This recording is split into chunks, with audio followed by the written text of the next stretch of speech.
जदीद तहकीक के मुताबिक शक्करकंदी में ग्लूकोज, विटामिन ए, बी, ई और सी पाए जाते हैं।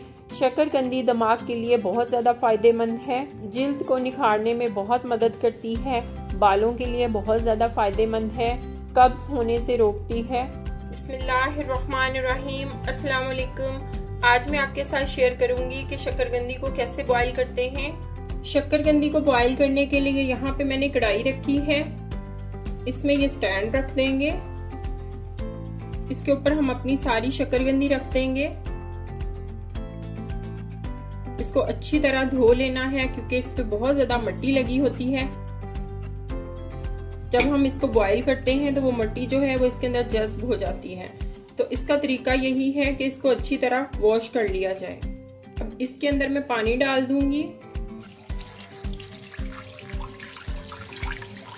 इसको पूरा नहीं भरेंगे, बस पानी इतना डालेंगे कि स्टैंड तक डिप हो जाए। अब इसमें मैं नमक शामिल करूंगी, थोड़ी सी हम इसमें शुगर ऐड करेंगे पानी के अंदर, तकरीबन 1.5 चम्मच मैंने इसमें शुगर डाल दी है। अब हम इसको ढक देंगे 15 मिनट के लिए। तो मिलते हैं 15 मिनट के बाद। तो शक्करकंदी हमारी बॉईल हो रही है, उसकी चटनी तैयार करते हैं। ये मैंने 2 अदद लीमू लिए हैं, काला नमक लिया है और काली मिर्च पाउडर लिया है। इसमें नींबू निचोड़ देंगे। नींबू के बगैर तो शक्करकंदी का मजा ही नहीं है, तो नींबू जरूर शामिल करना चाहिए। काला नमक इसमें शामिल कर देंगे, काली मिर्च पाउडर ऐड कर देंगे। तो ये देखें बीज इसमें से मैंने रिमूव कर दिए हैं। अब हम देखते हैं कि शक्करकंदी हमारी बॉईल हो गई है।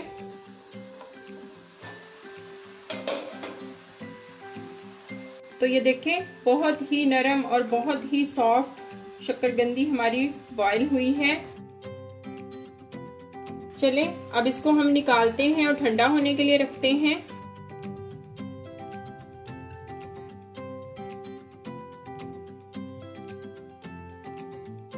तो ये शक्करकंदी हमारी बिल्कुल ठंडी हो चुकी है। अब हम इसको छील लेंगे। इसको नाइफ की मदद से नहीं छीलेंगे क्योंकि इसके साथ इसके बहुत ज्यादा मिनरल्स और विटामिन जो होते हैं इसके अंदर वो जाया हो जाएंगे। तो इसका बारीक सा छिलका बिल्कुल उतारेंगे।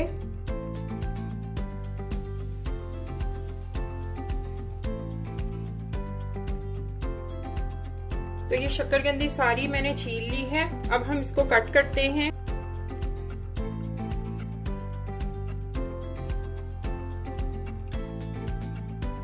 तो ये देखें शक्करकंदी हमारी बहुत अच्छी बॉईल हो गई है।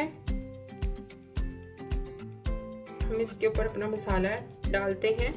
तो ये मजेदार शक्करकंदी हमारी बिल्कुल रेडी है। टेस्ट करके देखते हैं। इसके फायदे ही फायदे हैं, कोई भी नुकसान नहीं है। आप इस रेसिपी को जरूर ट्राई कीजिएगा और मुझे कमेंट करके बताया करें कि आपको मेरी रेसिपी कैसी लगी। मिलते हैं नई रेसिपी के साथ। अल्लाह हाफिज।